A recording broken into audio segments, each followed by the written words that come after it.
Hello मेरे प्यारे भाई बहनों, सौम्या मैथ्स क्लासरूम में आपका स्वागत है। उम्मीद है कि आप सब बहुत अच्छे होंगे। तो जैसे कि आपको कल एक क्लास मिलनी चाहिए थी, सैटरडे को क्लास 12th की अपनी एक क्लास मिलनी थी, लेकिन आप जानते हैं कि परसों 23rd को मेरा बर्थडे था, तो उस वजह से मैं क्लास तैयार नहीं कर पाई, तो आपको नहीं मिल पाई, उसके लिए सॉरी। तो ये क्लास आपको संडे को मिल रही है और उम्मीद है कि आपने सैटरडे को अपना रिवीजन कर लिया होगा और अब हम संडे को अपनी पढ़ाई स्टार्ट करते हैं। तो जैसा कि आप जानते हैं कि 12th क्लास में हमारा चैप्टर चल रहा है इंटीग्रेशन, जो कि हमारा 7th चैप्टर है। और अब हमने अपने पूरे बेसिक्स को तैयार कर लिया है और अब हम मूव कर रहे हैं अपनी एक्सरसाइज की तरफ। तो हमें अपनी पहली एक्सरसाइज को सॉल्व करना है, जो कि है हमारी 7.1। तो आइए देखते हैं कि इसमें किस तरह के क्वेश्चंस को हमें सॉल्व करना है। और मुझे उम्मीद है कि आपको सारी क्लासेस बहुत अच्छी लग रही होंगी। अगर अच्छी लगती हों तो लाइक ज़रूर करिएगा, चैनल को ज़्यादा से ज़्यादा सब्सक्राइब कीजिएगा और उसके साथ में शेयर भी कीजिएगा। इससे मेरा मोटिवेशन बढ़ता है और आपका फ़ायदा होता रहेगा। तो चलिए चलते हैं, हम अपने सारे क्वेश्चंस को सॉल्व करने की कोशिश करते हैं और समझते हैं कि इंटीग्रेशन में हमें क्या क्या सीखना है, क्वेश्चंस को कैसे लगाना है। बिल्कुल हमें बोर्ड एग्ज़ाम की तैयारी के हिसाब से ही सवालों को पढ़ना है। मतलब अब हमें ये सोचकर नहीं पढ़ना कि अभी तो बहुत टाइम है, हमें उस तरह से ही करना है जिस तरह हमें पेपर में करना है। तो सबसे पहले आपकी जो एक्सरसाइज 7.1 है, इसमें जो पहले क्वेश्चन दिए हुए हैं, यानी जो आपका सबसे पहला तरीका दिया हुआ है, ये है कुछ आपको फलन दिए हैं यानी कि फंक्शंस, और उनके आपको प्रति अवकलज यानी कि समाकलन को आपको निरीक्षण विधि से लगाना है। निरीक्षण मतलब क्या होता है, आप जानते हैं, इंस्पेक्शन मेथड होता है। ठीक है, ये कैसे लगता है ये मैं आपको बताती हूँ। ये आपके बेसिक्स में नहीं आया था, इसलिए मैंने आपको नहीं बताया था। अब यहाँ पे बात की गई है प्रति अवकलज की। प्रति अवकलज, अब इसका मैं आपको मतलब समझा दूँ। अवकलज का मतलब होता है वो चीज़ें जो हमको अवकलन करने पर प्राप्त होती हैं, जिन्हें हम डेरिवेटिव्स कहते हैं। ठीक है, जब भी आप किसी फंक्शन का, किसी भी चीज़ का जब आप अवकलन करते हैं यानी कि डिफरेंशिएशन करते हैं, तो जो आपका आंसर आता है वही आपका डेरिवेटिव होता है। उसी डेरिवेटिव को हम अवकलज कहते हैं हिंदी में। और जो शब्द है प्रति, ये प्रति क्या होता है, जिसके नीचे डबल लाइन है, इस प्रति का मतलब होता है किसी भी चीज़ का उल्टा या फिर विलोम। जैसे कि आपने सुना है विलोम मतलब उल्टा होता है, उसी तरह से प्रतिलोम भी कहते हैं, यानी रिवर्स।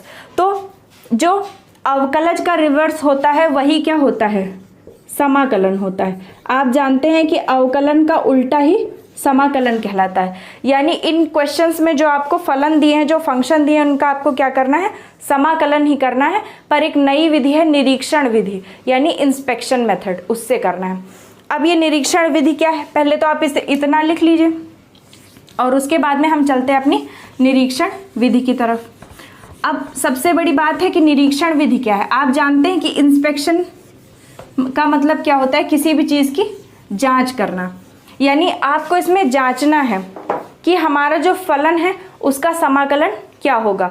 लेकिन इसमें क्या होता है, हमें उल्टा चलना होता है। यानी कि जैसे हमेशा क्या होता है, आपको एक क्वेश्चन दिया जाता है और उसका आपको आंसर निकालना होता है। लेकिन इसमें क्या होता है, हमें उल्टा करना होता है। हमें आंसर दिया होता है और हमें सोचना है कि इसका क्वेश्चन क्या रहा होगा। यानी कि जैसे कि आपको पहला क्वेश्चन दिया है sin 2x, तो अब आपको क्या करना है, sin 2x का समाकलन करने के दो तरीके हैं। पहला तो हम sin 2x का समाकलन कर लें, ठीक है, वो एक तरीका हो गया जो हमारे पास सूत्र है। जैसे कि पहला क्वेश्चन हम लिख लेते हैं सबसे पहले, sin 2x। अब इसके दो तरीके हो गए, इसका समाकलन करने के हमारे पास दो मेथड हैं। सबसे पहला मेथड क्या है, हमारे पास साइन, कॉस, टैन, कॉट सारे ट्रिग्नोमेट्रिक फंक्शंस के फॉर्मूले होते हैं, तो हम उन फॉर्मूलों को लगा दें। अब आप जानते हैं कि आपके पास सीधा साइन 2x का फॉर्मूला नहीं होता, आपके पास है साइन x का फॉर्मूला। लेकिन क्या हम इस पूरे 2x को x एज्यूम नहीं कर सकते, यानी कि हमें यहाँ पर x का दोगुना यानी 2x दिया हुआ है, लेकिन हम इसे मान लें कि ये हमारा एक ही एंगल है। जैसे कि थीटा यानी एंगल अगर 30 डिग्री हो तब भी ये एंगल ही है, और थीटा इज इक्वल्स टू अगर 60 डिग्री हो तब भी ये एंगल ही रहेगा। बस 60 डिग्री को आप 2 × 30 डिग्री भी लिख सकते हैं। तो क्या हम 2 × 30 डिग्री को पूरा होल नंबर में 60 डिग्री ले सकते हैं? तो उसी तरीके हम यहाँ पर 2x को क्या कर सकते हैं, सीधा एक पूरा एक समूचा अपना फलन ले सकते हैं और उसका हम समाकलन कर सकते हैं। तो पहला तरीका तो हमारे पास ये हो गया। और दूसरा तरीका हो गया हमारी निरीक्षण विधि। अब इसमें क्या करना होता है, निरीक्षण विधि में आपको ये समझना होता है कि हमको sin 2x का समाकलन करना है, और समाकलन करने पर जो भी उत्तर आएगा उसी का अवकलन करने पर हमको sin 2x मिला होगा, क्योंकि हम जानते हैं कि इसका समाकलन करके जो उत्तर आएगा उसका अवकलन करने पर ये मिलेगा। तो हम सोचते हैं कि आखिर हमने किस चीज़ का अवकलन किया होगा जब हमको sin 2x मिला होगा। तो हम जानते हैं कि जब हम cos 2x का यानी cos का जब हम अवकलन करते हैं तो हमें क्या मिलता है, साइन आंसर में मिलता है, क्योंकि cos x का फॉर्मूला क्या होता है, cos x का जब आप अवकलन करते हैं तो आपको उत्तर में माइनस साइन x मिलता है। तो एक तरह हम क्या करेंगे, इस क्वेश्चन को लेकर आंसर निकालेंगे और दूसरी तरफ हम इस क्वेश्चन के लिए एक नए क्वेश्चन का सोचेंगे कि किस क्वेश्चन को लगाने से हमें sin 2x उत्तर में मिलेगा। तो चलिए हम चलते हैं अपनी निरीक्षण विधि की तरफ और समझते हैं कि इस विधि में हमें किस तरह से लगाना होता है सवाल। अब ये जो विधि है आपकी बहुत ज़्यादा इंपॉर्टेंट नहीं है, इसलिए मैं आपको 1 या 2 क्वेश्चन ही इस टाइप के बताऊंगी और उसके बाद के आप जो क्वेश्चन है उन्हें सॉल्व कर लीजिएगा। बस मुश्किल से 5 क्वेश्चन आपको दिए हुए हैं इस तरह के, और वो भी आपके लिए कोई बहुत ज़्यादा इंपॉर्टेंट नहीं है, ठीक है। मतलब कि क्वेश्चन इंपॉर्टेंट है लेकिन ये विधि ज़्यादा हमारे लिए कोई खास नहीं है। sin 2x जो है इसमें क्या है, हम जानते हैं कि जो अवकलन के फॉर्मूले, अब यहाँ पे है ये समाकलन, लेकिन हमको समाकलन नहीं देखना कि इसका साइन का समाकलन क्या होता है। हम क्या देखेंगे कि किस चीज़ का अवकलन करने पर हमें साइन x मिलता है। तो हम जानते हैं cos x का अगर अवकलन करते हैं तो साइन x मिलता है।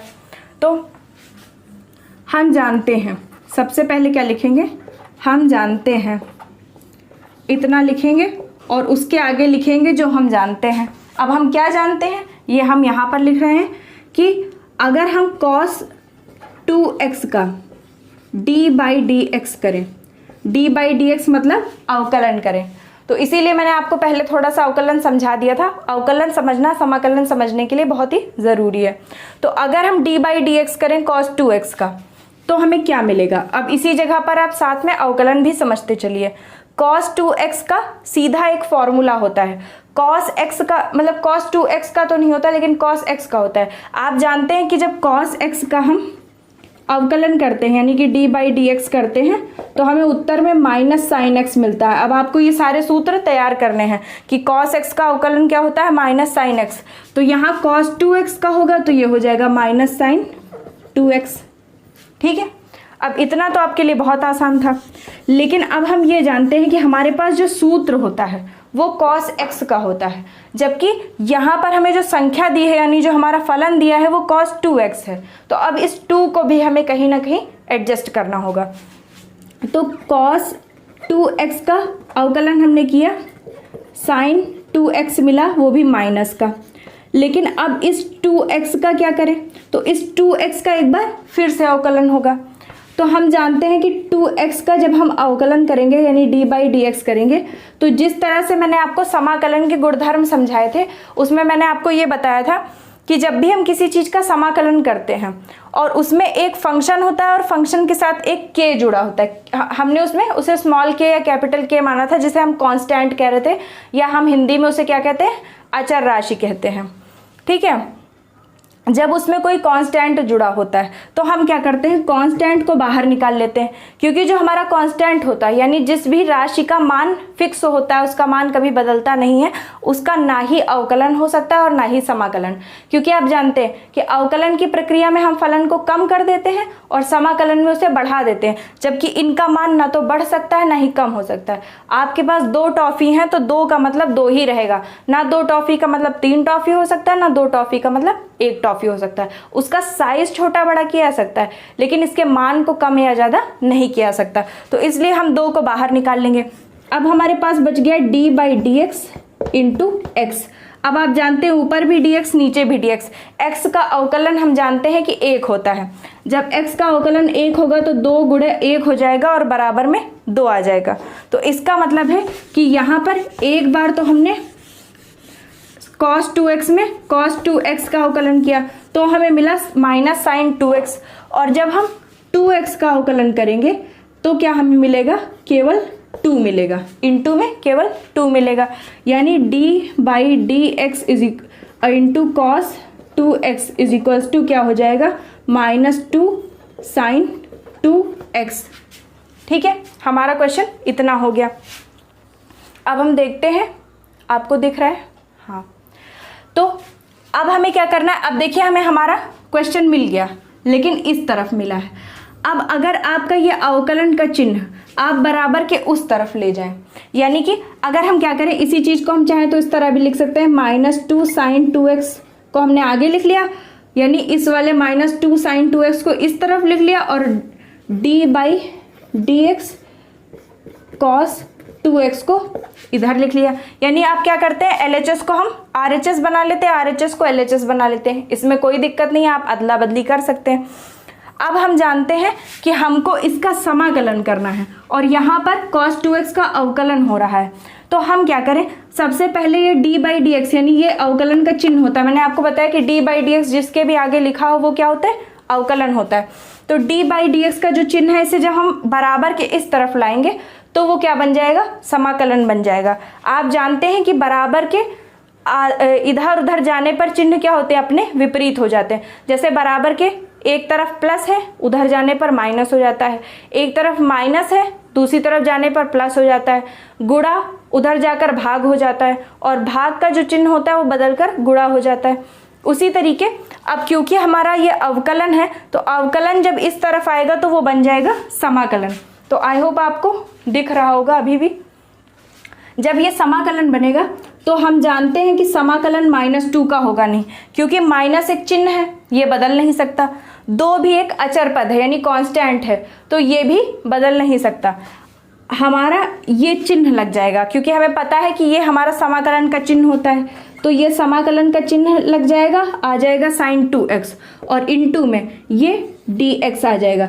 आप देख रहे हैं कि ये जो ऊपर वाला d है यही यहाँ पर ये चिन्ह बन जाता है, और जो ये बटे वाला dx है, ये बटे का dx इधर आकर गुणा हो गया। आप जानते हैं कि अगर इस तरफ भाग है तो जब बराबर के इस तरफ आएगा तो वो गुणा हो जाएगा। तो आपने देखा cos 2x के बटे में dx था, जबकि sin 2x के गुणे में dx आ गया। अब बराबर इधर से पूरा d बाई डी एक्स हट चुका है, तो अब बचा केवल cos 2x। इतना हमारा क्वेश्चन सॉल्व हो गया। आई होप आपको अच्छे से दिख रहा होगा और समझ में भी आ रहा होगा। अब इसके बाद हमारा बस लास्ट टर्म बचा हुआ है। इसमें क्या होगा, क्योंकि हमें समाकलन केवल sin 2x का करना है, इस -2 को हमें इधर नहीं बचाना है, तो इस -2 को हम क्या करेंगे, बराबर के उस साइड में लिए जाएंगे, क्योंकि हमें समाकलन किसका करना था, केवल sin 2x का। अब sin 2x का समाकलन हो रहा है तो समाकलन का चिन्ह लगेगा ही लगेगा, और dx से गुणा होगा ही होगा। तो इतनी चीज़ों को इधर बचा लेंगे। इधर हमारा बच जाएगा sin 2x into D x बराबर जो -2 है, -2 यहाँ पर गुणे में है, जब इधर जाएगा तो -1/2 क्या हो जाएगा, बटे में हो जाएगा। अब इसी -1/2 को हमने लिख लिया, और उसके बाद में जो हमारा RHS में पहले से था cos 2x लिख लिया। अब यही जब हम sin 2x का समाकलन करेंगे तो हमें उत्तर में यही मिलेगा, -1/2 इंटू cos 2x। यही हमारा आंसर आएगा, और यही हमारी निरीक्षण विधि होती है, यानी कि एक ऐसी विधि होती है जिसमें हम क्वेश्चन का डायरेक्ट आंसर ना निकालकर पहले उस क्वेश्चन के लिए क्वेश्चन ढूंढते हैं, यानी कि हम देखते हैं कि इस चीज़ को कहाँ से लाया गया होगा, यानी किस चीज़ से अवकलन करके बनाया गया होगा। आपको इसका समाकलन करना है तो आप इसका समाकलन ना करें, इसके बजाय क्या करें, इसका प्रति अवकलज ढूंढें, यानी कौन सी ऐसी चीज़ थी जिसको हमने अवकलन करके sin 2x को प्राप्त किया, और उसको प्राप्त करने का इतना क्रम हम निकाल लेते हैं। अब यहाँ तक हमारा ये क्रम निकला, और उसके बाद क्या करते हैं, हम केवल पक्षांतर करते हैं। इसी को हम क्या कहते हैं, जब बराबर के LHS से RHS में कोई चीज़ ले जाई जाती है, या RHS से बराबर के उस पार करके LHS में ले जाई जाती है, तो इसी को हम पक्षांतर कहते हैं। यानी क्या कहते हैं कि बराबर के इधर उधर कर देना किसी चीज़ को। तो जब हम बराबर के इधर उधर करेंगे, यानी इधर जो अवकलन था इसको इधर ले जाकर समाकलन का हमने चिन्ह बना दिया, जो बटे में dx था उसको इधर लाकर गुणा dx कर दिया, जो इधर -2 एक्स्ट्रा था क्योंकि हमारे क्वेश्चन में केवल sin 2x था, तो जो इधर -2 एक्स्ट्रा था उधर इसे इसके बटे में ले आए तो -1/2 हो गया। तो यहीं से हमारा आंसर निकल आया। आई होप आपको ये क्वेश्चन अच्छे से समझ में आ गया होगा और आप जल्दी से इसका स्क्रीनशॉट ले लीजिए। हाँ तो बच्चों, आई होप आपको ये क्वेश्चन अच्छे से समझ में आ गया होगा। अब इसके बाद हमारा जो अगला क्वेश्चन है इसी में, वो है cos 3x, जो कि बिल्कुल आपके पहले वाले क्वेश्चन की तरह ही सॉल्व होगा। जैसा कि इधर आपने sin 2x सॉल्व किया था उस तरीके उधर cos 3x सॉल्व होगा। अब cos 3x कैसे आएगा आप जानते हैं, cos हमें कब मिलता है, जब हम sin का अवकलन करते हैं। जब हम sin x का अवकलन करते हैं तो हमें प्लस cos x मिलता है। अब क्योंकि यहाँ पे cos 3x है तो उधर हमारा sin 3x रहा होगा, और sin 3x का पहले हम अवकलन करेंगे और फिर 3x का अलग से करेंगे तो x का अवकलन 1 हो जाएगा, बचेगा केवल 3। उसी को हम सॉल्व कर लेंगे। अब उसके बाद थर्ड जो हमारा क्वेश्चन है उसे मैं आपको बता देती हूँ, और फिफ्थ जो आपका क्वेश्चन है वो पहले वाले क्वेश्चन और थर्ड वाले क्वेश्चन को मिक्स करके बनाया गया है। तो इस तरह से जल्दी से हम अपना थर्ड नंबर क्वेश्चन समझ लेते हैं। थर्ड नंबर क्वेश्चन में आपको e की पावर 2x दिया है। e यानी जिसे हम एक्सपोनेंशियल कहते हैं, चरघातांकी, इसकी पावर 2x दिया है और इसका आपको समाकलन करना है। समाकलन करना है या फिर प्रति अवकलज निकालना है। तो हमें पता है कि आपका एक सूत्र होता है e के अवकलन और समाकलन का। अगर हम e की पावर x का अवकलन करते हैं, d/dx मतलब अवकलन, तब भी हमें e की पावर x मिलता है, और अगर हम e की पावर x का समाकलन करते हैं तब भी हमें e की पावर x मिलता है। यानी ये एक हमारी ऐसी राशि होती है जो चरघातांकी होती है। वो हमारी एक ऐसी राशि या ऐसा फलन होता है जिसका जब भी हम अवकलन करते हैं तो भी वही चीज़ आती है और समाकलन करते हैं तब भी वही चीज़ हमें प्राप्त होती है। यानी भी कोई भी बदलाव नहीं होता है। e की पावर x का अवकलन भी e की पावर x रहेगा और e की पावर x का समाकलन भी e की पावर x रहेगा। तो यहाँ पर e की पावर 2x है।